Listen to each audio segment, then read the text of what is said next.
Hello, everyone. Welcome to the series Mud Talks from Chemistry to Climate Policy with Camille Sultana, class of 10. My name is Vanessa Chu, Assistant Director in the Office of Alumni and Parent Relations. We thank you for attending today's event. This talk is being recorded and will be distributed after the event. Please feel free to type your questions in the Q&A box, not the chat, and we will try to get through as many questions as possible. Now, I'm going to turn it over to our speaker to introduce herself. Camille, the floor is yours.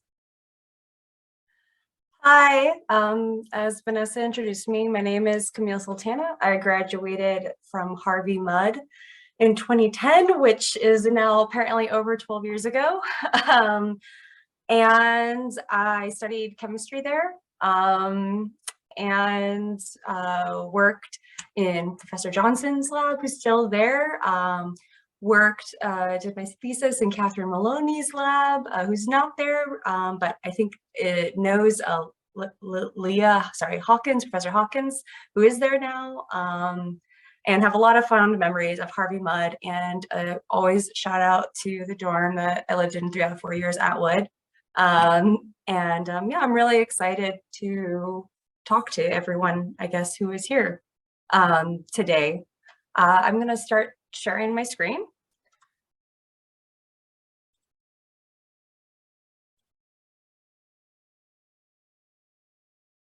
And let me get in, there we go. So hopefully that's all good. I titled this talk a while ago From Chemistry to Climate Policy, and gave a blurb to Vanessa well before I actually really knew what I was going to talk about or what I wanted to talk about. So I kind of want to frame that for all of you who are listening now. I guess I wasn't really sure of my audience, but I really thought a lot about what I would have wanted to know as a Harvey Mudd College student, when I was at Mudd, when I would be coming out of Mudd, what I would have really appreciated just knowing about the opportunities there were to work in climate policy, in decarbonization policy, in air quality policy, and make an impact in something that is really happening right now. And so this talk is really targeted for students right now to let you know about the opportunities there are and how to seize them and how to prepare yourself for them. And if you're not one of those people, if you're a professor, hopefully you could use this talk to guide your students maybe and let them know that there are a lot of opportunities out there. If you're a parent, same thing. And if you're alumni in contact with students, or you want to look for new opportunities, you can use that well. But that's really who this is targeted for. So sorry if you're not them.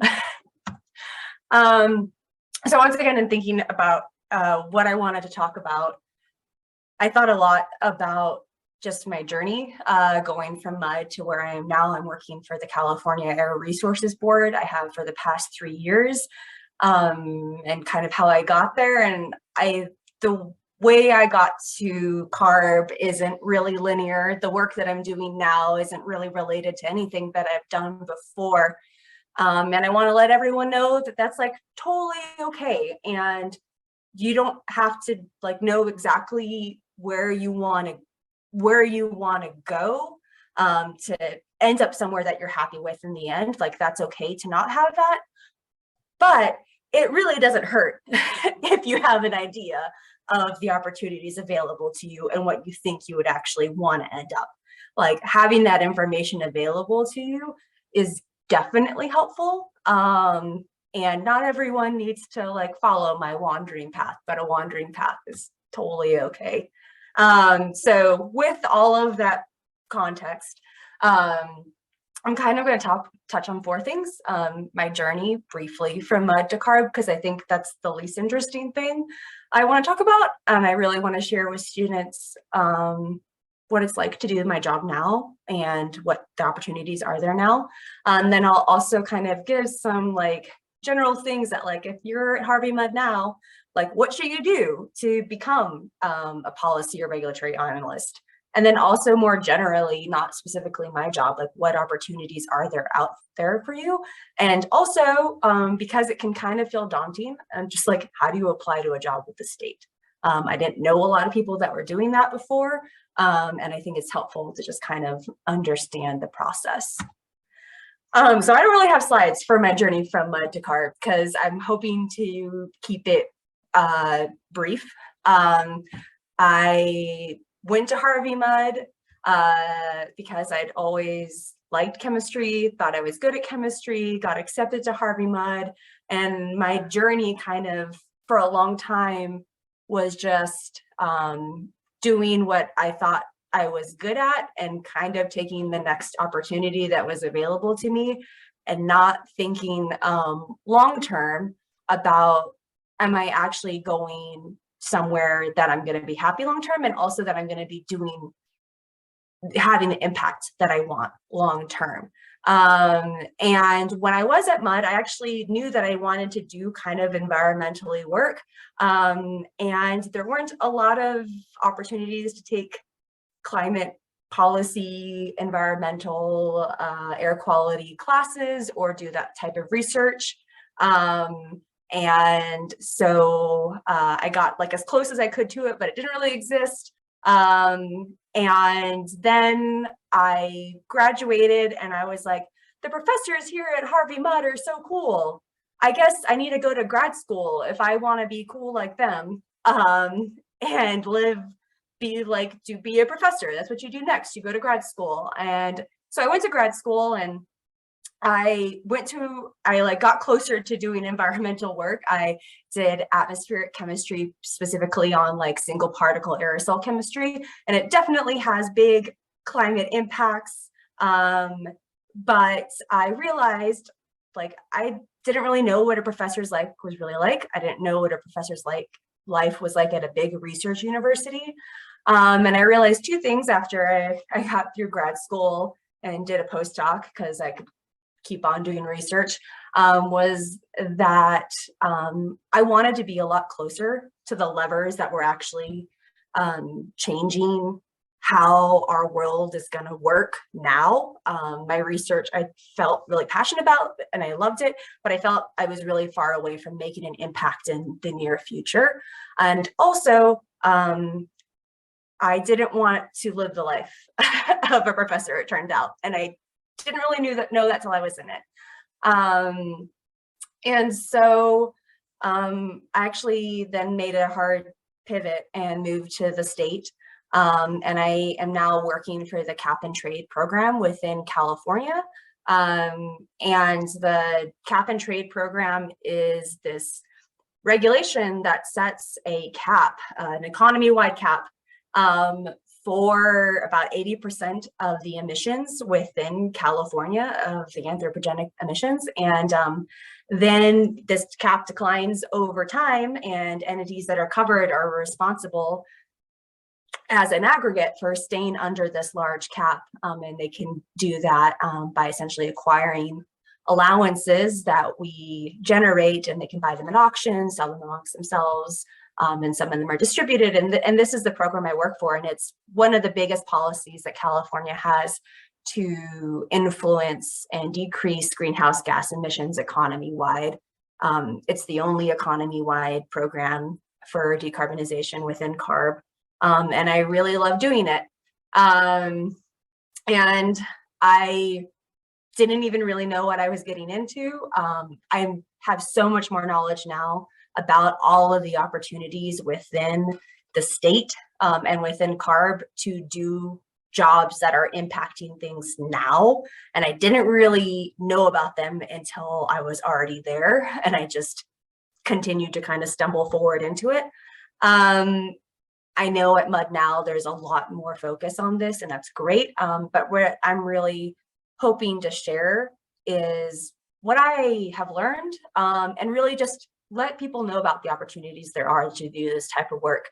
And you can do this type of work. You can find jobs coming out of Harvey Mud. You can find jobs coming out of a master's degree or a PhD, or as a career scientist, or a lawyer or an economist. There are so many levels of positions available, and Mud students can start right after they graduate if they want. So I kind of talked about the program that I'm in, the Cap and Trade program. What I specifically do, and I'm going to talk about a little bit, is policy and regulatory analysis. The Cap and Trade program is economy-wide, which means we're covering the natural gas sector, the utility sector, transportation fuels, and heavy industry. And we're thinking about how all of these different sectors are going to decarbonize, and making sure that we are the regulation is appropriately prepared for that we can respond to stakeholders when they have questions, all sorts of stuff. And so my job is really policy and regulatory analysis, understanding the regulation as it exists now, so we can respond to stakeholders when they have questions, and also providing recommendations on maybe where we need to go in the future when sectors dramatically change because of decarbonization, and ensuring we're providing the right incentives, ensuring a regulation isn't written in a way that makes sense for these new sectors. So it's essentially very broad policy and regulatory analysis, but actually this sort of job of just understanding policies, decarbonization policies, and understanding the regulations that influence them. There's a lot of positions like that within CARB. Mine is a super broad because I cover an economy-wide program, but there are lots of policy and regulatory analysis positions within the governor's office, legislative, California Energy Commission, the California Public Utilities Commission, and CARB. So this job of essentially policy and regulatory analyst exists in a lot of places. And I want to talk about a little bit, if you're at Harvey Mudd and you're like, I just want to think about policy and regulations and help develop them, help inform them, and help guide where we're going. There are like some general tools and skills that you should sharpen. And I'm going to talk about these. And I think these are really applicable no matter what you're doing. If you have this sort of, if any job is listed as policy analyst, regulatory analyst, you're going to want to be able to do these things. And the three skills are reading, writing, and basic arithmetic. And I've put up here reading and evaluating. Writing coherently and arithmetic really means basic data analysis skills. And then you're going to want domain knowledge, and you're going to want to understand systems as they exist now. Because unlike, really when you think about a lot of academic or primary research where you're trying to come up with something totally new that no one has ever thought of, and maybe the farther away it is from something that exists now, the better. When you're dealing with policy and regulation, you're starting from a place of where are we now? You might be thinking about where are we going, and you probably should be thinking about where are we going 5 or 20 years from now, but you have to understand where are we now. And so that's the knowledge that you really want to bring to the table. So my basic job description. So you kind of, if you want to know, like, what is this type of job? What do you do? Would I enjoy doing it? Most analysts often are not responsible for primary knowledge synthesis, meaning we're not doing like core research, like developing totally new knowledge. What we're doing is we're gatherers, hunters and gatherers, and we're going out and sucking up and finding as much of this knowledge of a certain topic that we can. And then we need to like bring in all of these sources, and you need to be able to look at them critically and say like, I'm not sure about this one. There's going to be a huge knowledge base, and you're going to have to critically evaluate it. And then you need to be able to summarize the work of others and actually you've probably spent weeks reading about material and then condense it down to like a memo that an executive officer can read in about 10 minutes and make a decision. You will occasionally have to maybe create a new analysis based upon public data sets from like EPA or EIA, And this is just like basic data analysis skills. Do you understand some statistics? Can you do some like coding, that type of work? And then you also, once again, you have to develop recommendations that are informed by everything that you've learned about a specific topic. You've been asked about a specific topic, but they also have to be well informed by your legal and regulatory support and limitations. So you can't make a recommendation just based upon what you want. It has to be supported legally and by the regulation. And you have to be able to really communicate well. All of this technical knowledge that you spent a lot of time curating, what matters is your ability to communicate to non-experts. You're going to be talking to the public. You're going to be talking to high-level management who's managing 10 different programs, and you're providing one policy recommendation within one little part of your program. So they're not in the weeds like you are. You're going to need to maybe also talk to like stakeholders as well who aren't as well versed in your regulation. So communication is really key, both verbally and in writing. And so a little bit more about the job and how you can prepare for taking this, pursuing this sort of job is get really comfortable reading. You do a ton of reading, and it's not reading for fun, it's reading to learn.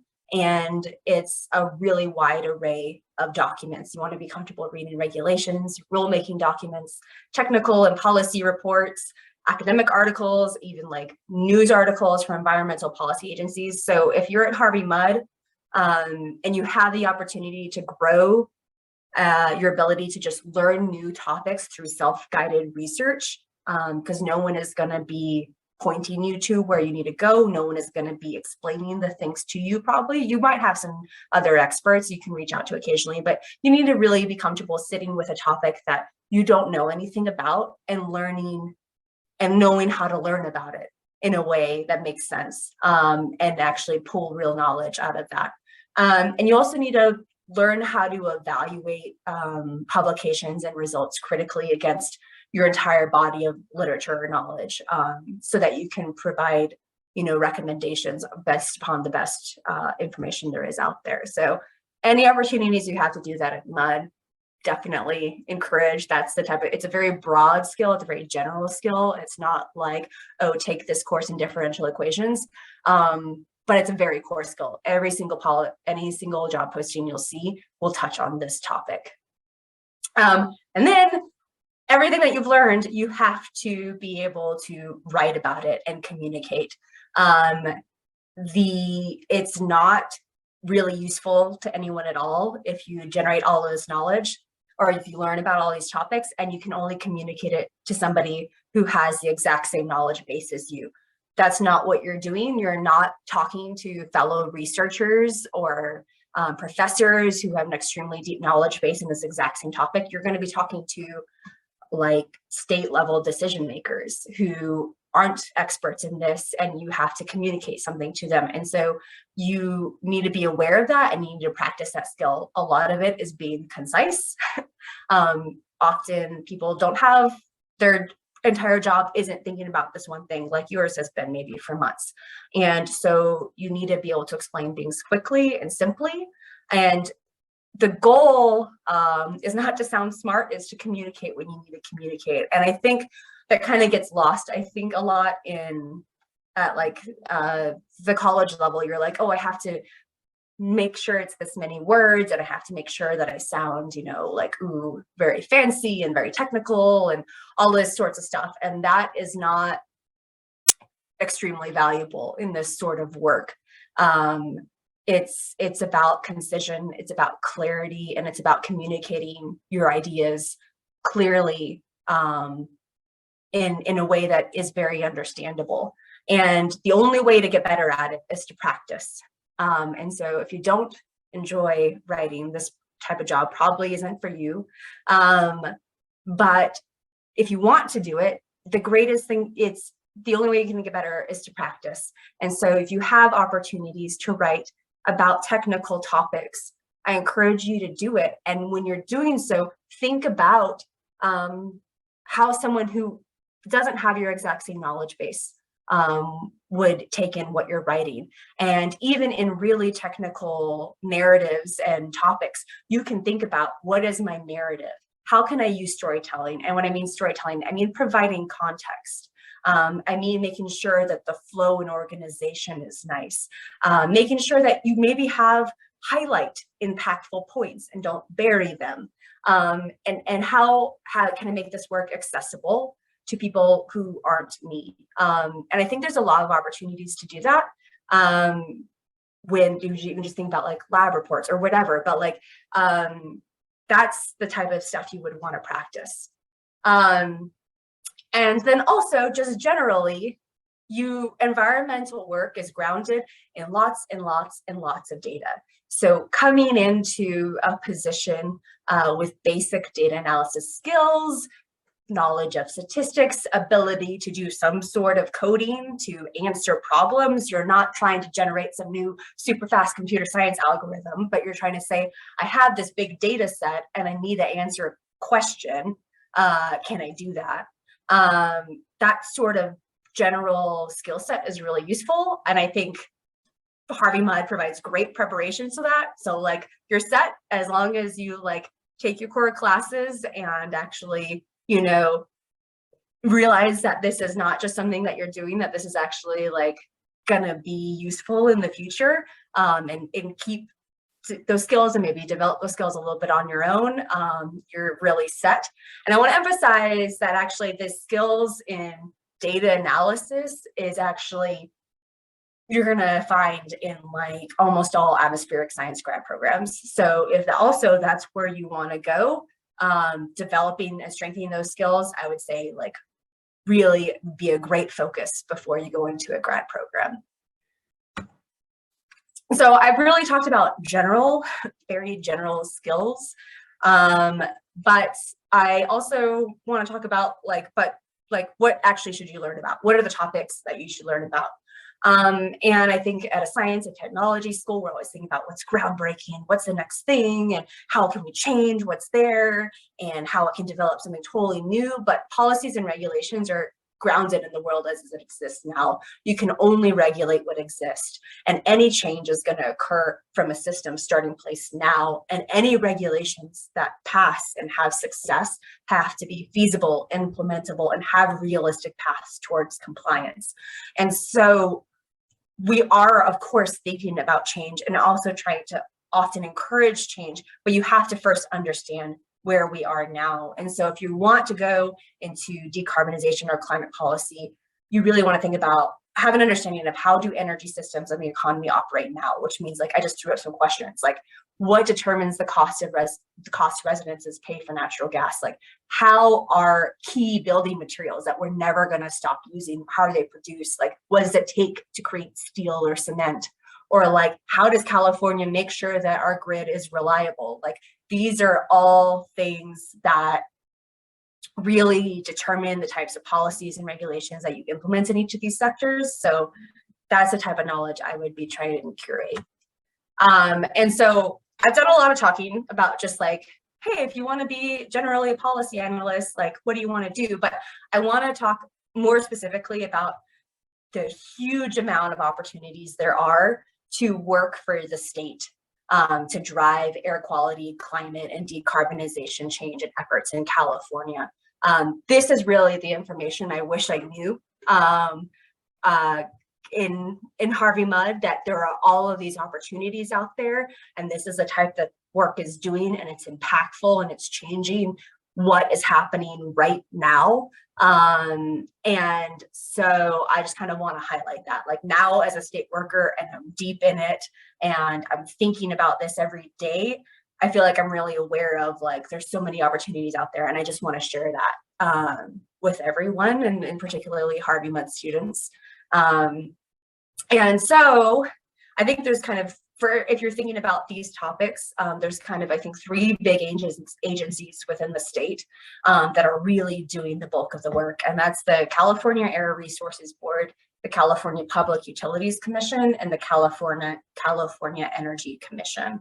And the Air Resources Board is the lead agency, I put a bunch of words out here, I'm not going to read all of them, is lead agency for climate change, and these are all stolen from their websites, the little mission statements. It's the lead, so CARB is the lead agency for climate change programs and also oversees all air pollution control efforts in California. The CPUC regulates investor-owned electric and natural gas utilities, and they ensure the reliable and safe operations of those systems, and also help advance renewable energy and climate goals. And also they're the ones that drive how the cost of all of those systems are distributed to ratepayers, which actually is huge.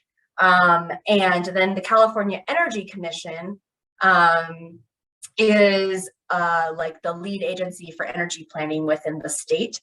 While CARB has a ton of regulations they're responsible for, and the California Public Utilities Commission has a direct oversight over utilities, the Energy Commission is more of kind of a planning and research agency for the most part. It doesn't like directly control a regulation or stakeholders as much.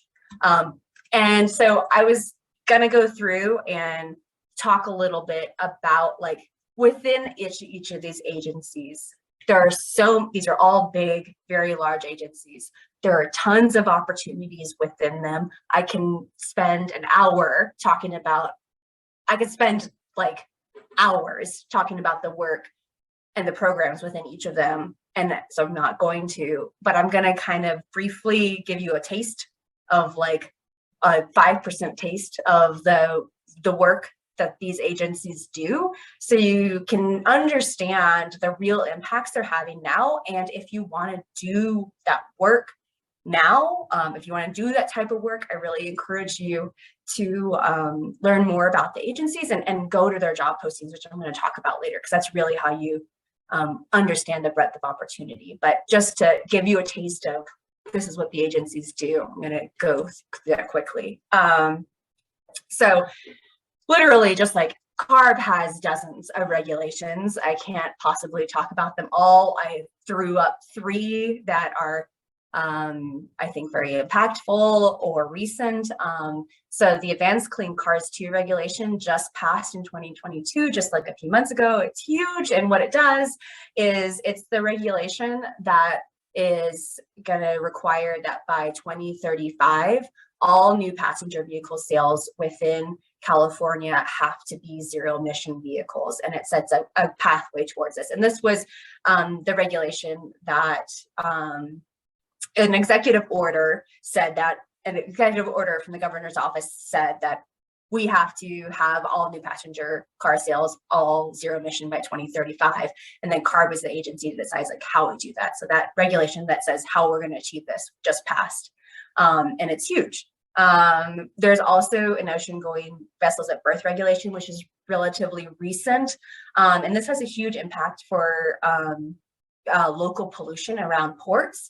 And it's meant to reduce the diesel combustion from vessels that are docked in California's ports, and has regulations that require them to use onshore power rather than their really dirty engines when they're in ports. And this is like really impactful for local communities. And then there's like the low carbon fuel standard, which is another market-based program like cap and trade, and it's designed to decrease the carbon intensity of California's transportation fuels over time for all transportation fuels, and provides incentives and really drives the market for a lot of low carbon and renewable alternatives that you see right now, like renewable diesel. And so those are some regulations. There's actually a lot of work within CARB that isn't directly related to a regulation, that's in support of regulations or other work that CARB is responsible for. We have a bunch of air pollution modelers who support regulatory development across the agency. Actually, people who I worked with in grad school who were doing, atmospheric particle science are now working as modelers within CARB, and looking at how like our vehicle emissions regulations impact pollution across California. We also have in-house research on health impacts of our regulations and proposed regulations. We also have a bunch of engineers and laboratory scientists doing hands-on vehicle emission testing and test development and engine research, and also testing of vehicle fuels and evaporative analyses. So if you don't want to be a desk jockey like me, you're like, I want to be in the lab, I want to be developing stuff, I want to be an engineer, you can do that at CARB. We have a brand new campus in Riverside. And it has a really new world-class emission testing laboratory there, which is really cool. And so that's like a little blurb on CARB. Oh, I meant to say this at the beginning, and I'm going to say it now.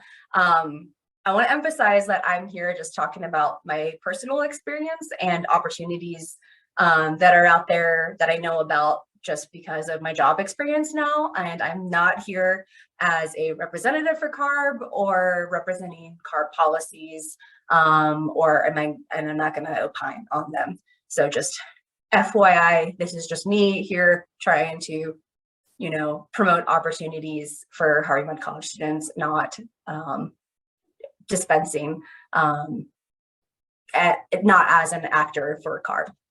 But also, there's also a lot of opportunities at the California Public Utility Commission. For example, they're in charge of the renewable portfolio standard for all of the investor-owned electric utilities. So the renewable portfolio standard requires that that 60% of an utility's electric portfolio is renewable by 2030. And so CPUC is in charge of implementing and administering RPS compliance for utilities, which is huge. They also have a new rulemaking. They have a new rulemaking focused on long-term gas planning. As California decarbonizes, we have such aggressive decarbonization targets, it's going to reduce demand for natural gas, and that has really big really big impacts on natural gas infrastructure and utilities. So they have a new rulemaking focused on the strategy for long-term gas as essentially California's economy shifts away from it, and it's going to be really impactful. Here's another thing. They also have a work on distributed energy resources. And so distributed energy resources, you can are like, for example, demand response when it gets really hot and certain commercial buildings are wired to the grid so that their AC isn't as low, so there's less demand on the grid, and it ensures electric reliability. Also like microgrids throughout communities, how utilities plan for them and integrate them, that's something that the CPUC works on. And then there's the CUC, which is the California Energy Commission. And their big regulation that they're in charge of is they are the ones who decide every 3 years, they put out California's building efficiency standards. And this is huge because it essentially is a building code for all of California and sets efficiency standards and can really encourage or determine the types of energy and appliances used by buildings. They also are in charge of state energy planning, and also they manage a huge amount of grants and research and provide sponsorship for a lot of energy technologies that are kind of in the bridge between like research and commercial. Like they put a lot of money towards like pre-commercial and pilot projects that are like on the cusp or of actually being adopted. And so I think that's really cool, and you can be in charge working with those grant programs, which is awesome. And so also more opportunities. Where else can you look to have impactful air quality, climate, and decarbonization jobs? So these are non-state opportunities. I work for a state agency. Most of my interactions are with state agencies, so that's what I'm most familiar with. But there's a huge opportunity with the air quality management districts. We actually have a lot of people from CARB go to air quality management districts, and people from air quality managed districts come to CARB. And the air quality management districts are really the ones that have the biggest influence on local pollution from stationary sources, which means like not cars, not things that move, like big facilities. And so if you want to have an impact on local pollution from stationary sources, so you can think of like refineries, cement plants, electricity generation, you can work at these places. And I did some applications to them before I came to CARB. And also, like I talked about how a lot of policy and regulatory analysis, you're not doing the primary research, but you're sucking it all in. And if you can also, if you don't want to work for the state or government or air quality management district, you can also still be really close to influencing policy and regulatory work and where we're going by being the people that these agencies look to for information. And up here, so there's a little picture of, this is me if I had pigtails and a little cute collar. I just listed a bunch of the resources that are the places that I often go to for my own research. Depending upon the topics you're covering, you're going to go to different places. But if you're thinking about wanting to influence energy, wanting to influence decarbonization, but still doing more of the primary research, I would suggest looking at opportunities at some of the national labs I've listed here. There are also a lot of environmental NGOs that have put out a lot of reports that are the type of stuff that state policymakers read. And then there's some academic think tanks. There's so many academic think tanks. I put up a couple here. Actually, big shout out to the Energy Institute at Haas at Berkeley. I'm just like a regular state worker who reads their blog and their work, but it's great. And I am a huge fangirl of this economic blog. And if you're interested in like economic energy policy, they write really well for people who aren't experts, and really, it's a really cool one to follow. So suggest that.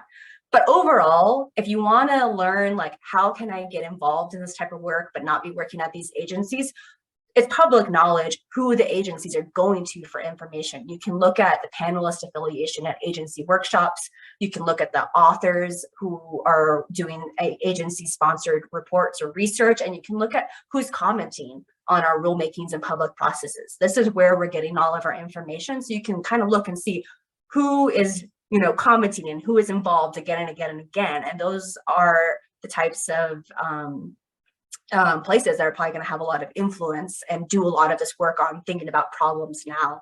So suggest that. And let's see where I am. Okay.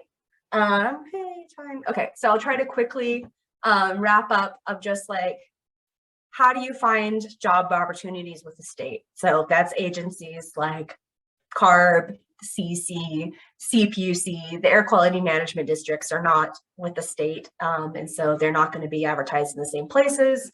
But I just kind of want to briefly talk about that because I feel like it can be intimidating and really opaque and different than applying to other places. So I just wanted to give like a little bit about that. So one, go here, go to CalCareers. This is where all of the all state jobs have to be posted here.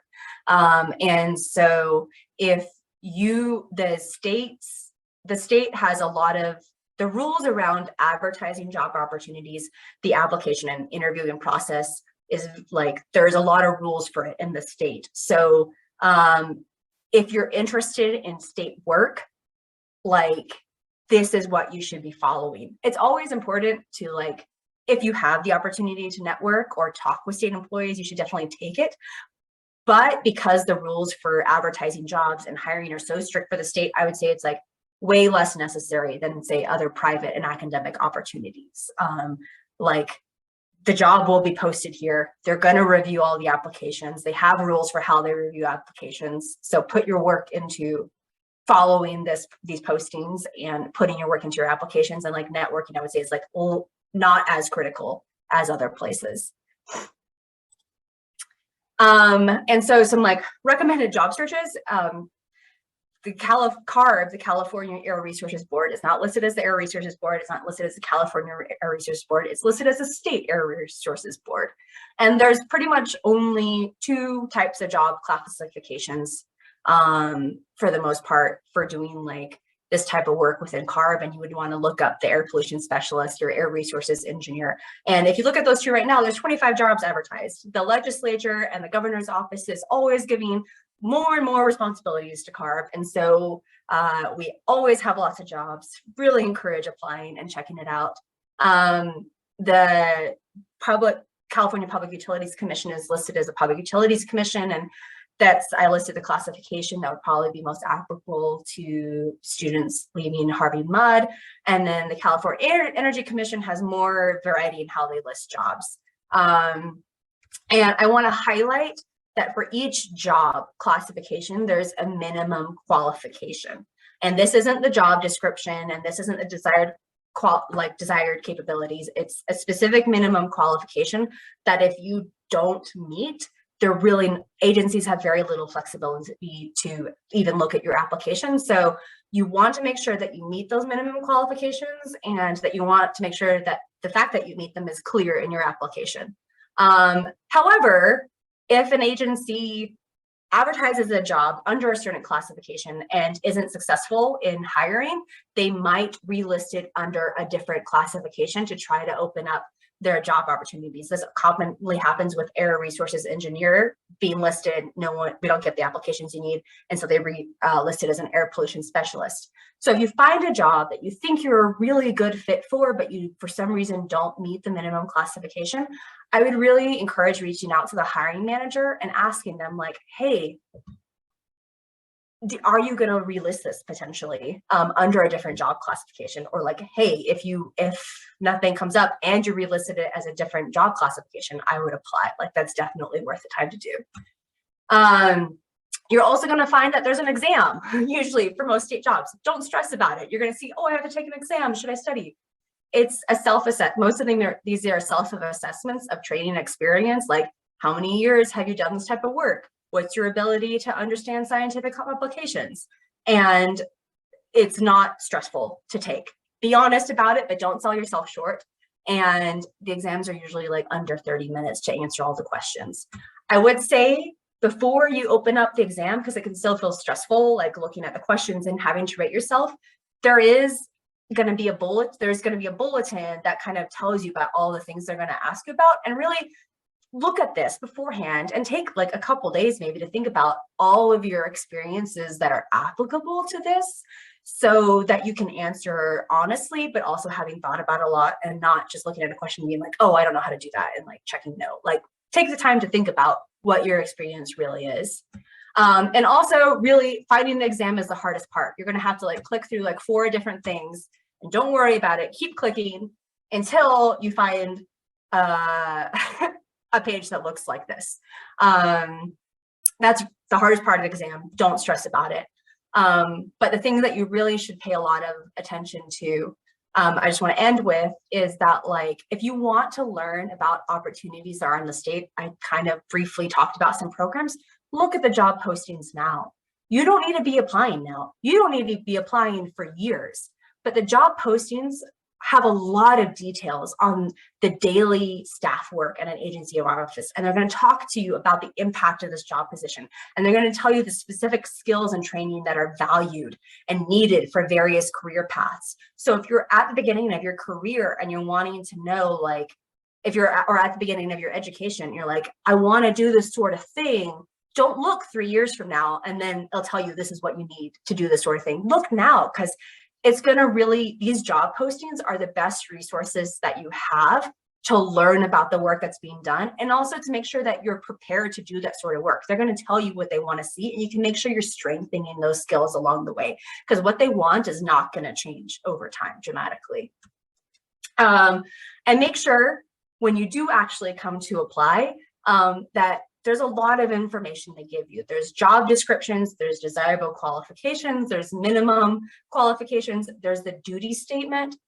Look at all of these before you write your resume and cover letter, and try to, if you don't have specific experience that's relevant, try to talk about your ability to do it. Like, I haven't done this before, but I know I can do it because I have this skill or whatever. That's really how I got my job. I did not have any experience in emissions trading system policies or decarbonization, but I told them, hey, I can learn. Look at all the skills that I've developed in grad school that let me do self-guided research, and I know how to learn, and I know how to write, and I know how to read, and so I'll figure it out.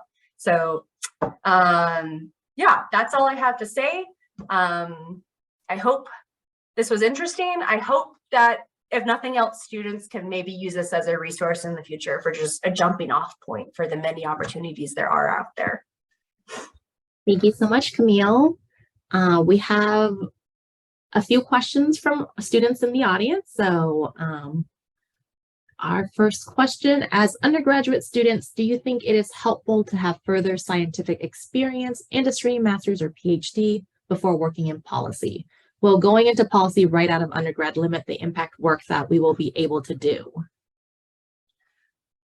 I will say it really depends on the program you're going into and the agency.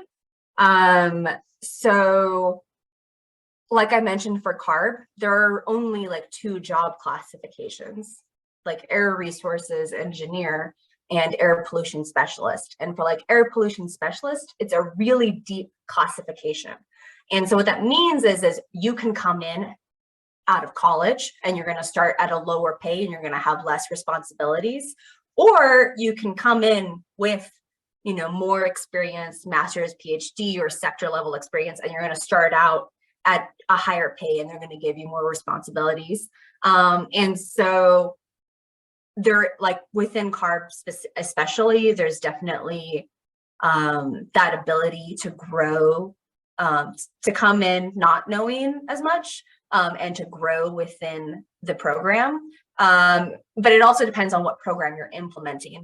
If you're implementing like a command and control program, saying like, we are developing specific limits for specific types of engines for specific emissions, you need to have a lot of really technical knowledge coming in to do that. And so they might not hire you unless you already have that technical knowledge, as opposed to like the regulation I'm working for, which is like not command and control, and there's a lot of flexibility, and it's a lot about like general decarbonization goals. And so I would say it depends. I would say it definitely doesn't hurt, but it's not absolutely necessary depending upon what type of job you're going for. And that's why I would really suggest look at the job postings, because they're going to tell you, this is what we want. This is what we want. This is what we're looking for. And this is the only type of people we'll look at. And so you get a flavor of like what you need to get into it. Great. Thank you so much. How has your background in chemistry and the time you dedicated to research helped as you work in policy?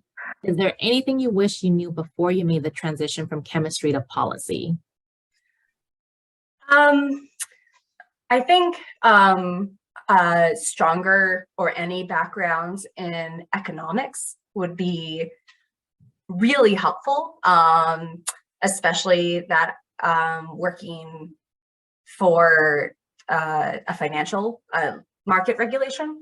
But so that's something that I don't have, that there are other, like our regulation, we have lawyers, we have economists, we have people who worked at national labs, we have people who just came out of college, like it's all over the place. There's a lot of different people, but I would say so many decisions in policy and regulations are made upon, a lot of it is about the economic impact and the economic feasibility. So understanding that is really helpful.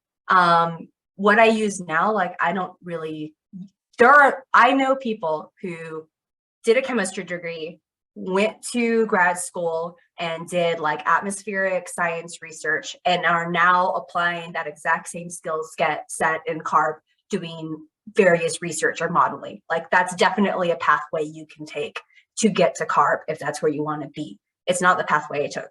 I did that and then I said, I'm not going to do any sort of atmospheric science research or modeling. I'm going to do like decarbonization policy.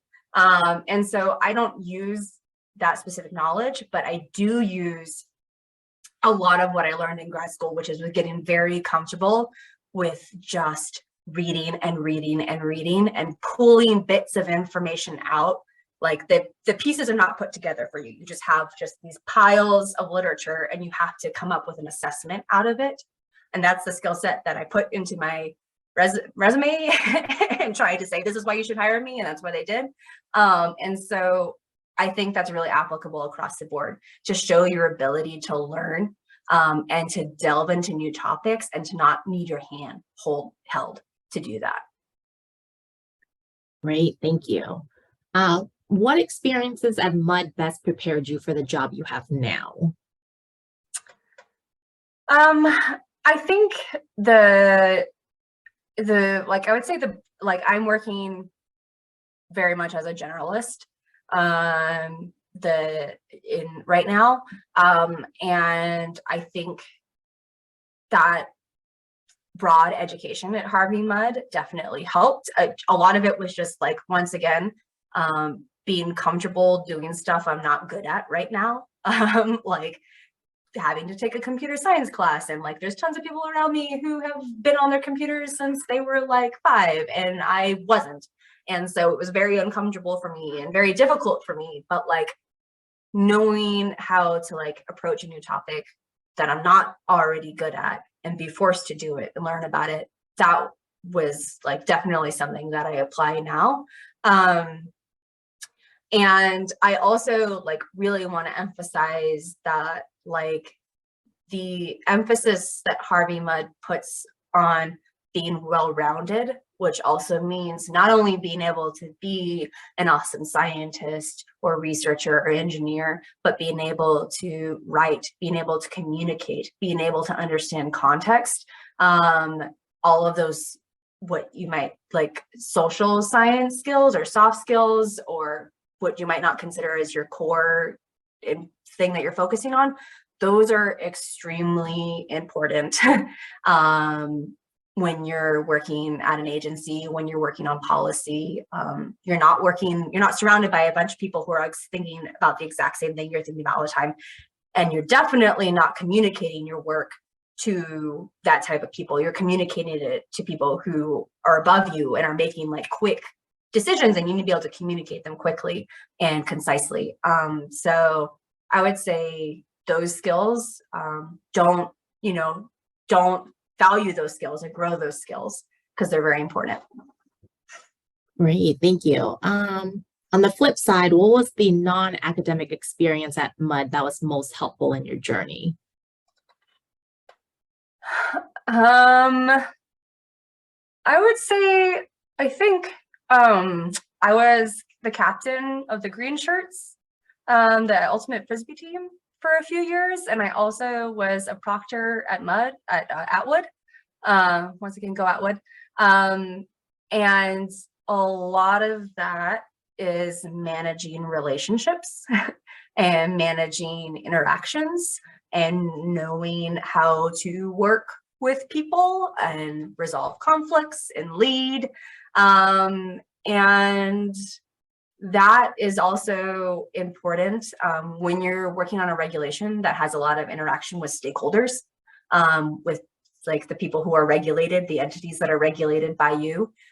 There's going to be conflicts. They're not always going to be happy. And you need to know how to communicate, even when there's disagreements, even when the people you're talking to aren't necessarily happy with you. And you need to know how to do that in a respectful, professional way, and maintain that throughout, no matter what. I would say those like soft skills are really helpful now. Wonderful.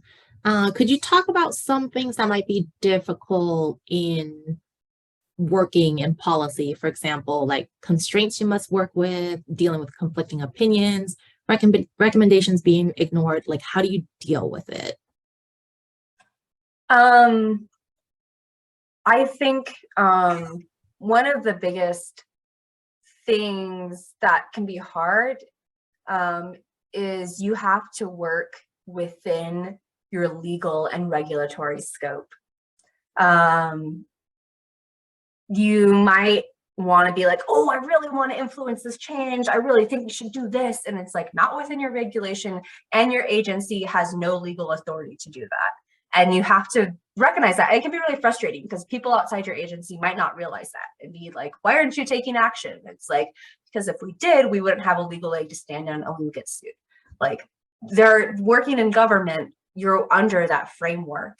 And so it is important to make recommendations based upon the knowledge that you take in, but understanding what is your agency's legal authority to pursue certain actions and what is the regulatory authority.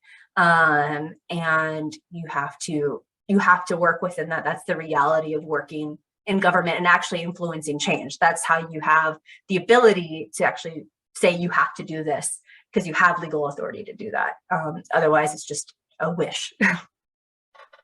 Great, thank you. And we are coming up on our hour. Our last question, do you know if these state agencies that you talked about offer internships during the summer for undergraduate students? Well, I think one, I really only know about CARB. CEC and CPUC, haven't worked there, don't really know. I will say that I think that was something that happened more before the pandemic and kind of like wasn't something that was a focus during the pandemic for obvious reasons. And so I actually just looked. I was like, oh, are there like undergraduate internships? And I searched and it said like search for them, and it was a 0. So right now we don't have any listed, but I know that historically we have done that sometimes.